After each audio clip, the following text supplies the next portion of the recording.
Hi, it's me, SharpFLA, and I wanted to make this really quick video to talk about an effect that I learned from my friend Djaxx, Denver Jackson, working with Collaborative Studios on a new feature film that you should definitely check out. So I wanted to talk about this effect that he did to make 3D assets sort of mesh with 2D scene and more cleanly. He put a displacement map that was animating on top of a train car or a monorail car to make it feel like it was being redrawn over and over again, give it a bit of like line boiling, but on a 3D object. So what I have here is pretty simple, but I'm going to create a new one just to set it up. So I'm going to delete this.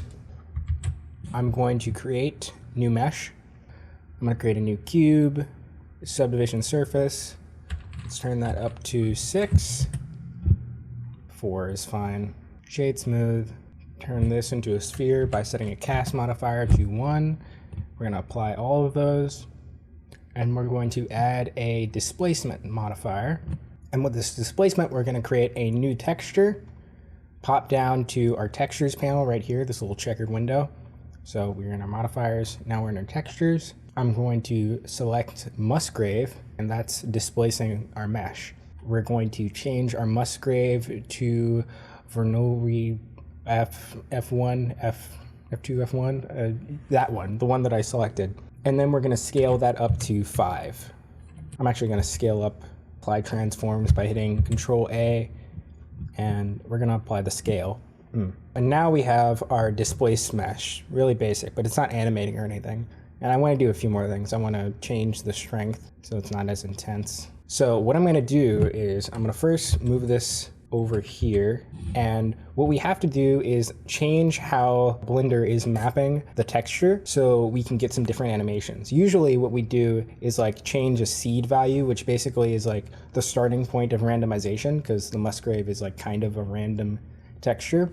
But we can't do that in our texture view right here. There's no seed value to select. But what we can do is change our texture coordinate, which is basically telling Blender like where to place the texture. So if we click this local drop down, the coordinate drop down, we can select object, and now we can select an object in our scene to map our texture to. I'll show you what this means a little bit clearer in just a sec. If I hit Shift A, I create an empty object, and then I go back to our original cube, I select our empty. Now when I move this empty up, it's going to move our texture up and down, but we've got to animate this somehow. So I've got the graph editor open right over here. So I'm going to select my empty right here. I'm going to hit I.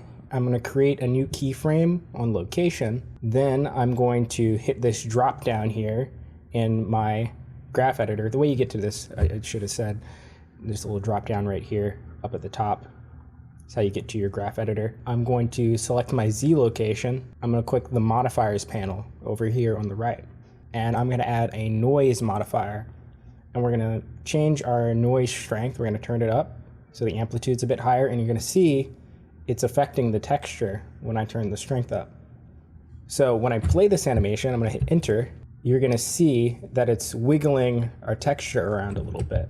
So we can turn the strength up even more and we'll get even more wiggling. But this is probably a bit too fast. So we're going to turn the scale up and make things a little bit bigger. And we're going to add one more modifier, because this kind of doesn't look like animation. This just looks like the texture is moving. So the way we make it look more like it's being drawn, like it's being animated, is we're going to add a stepped interpolation on top of that other modifier that we just added.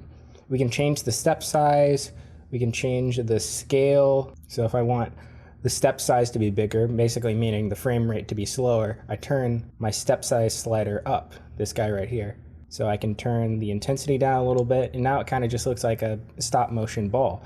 But you'll see that this is clearly kind of like an animation effect if I go to my shader editor with this thing, and it sort of just looks like a drawing, you know? That's all I really have today.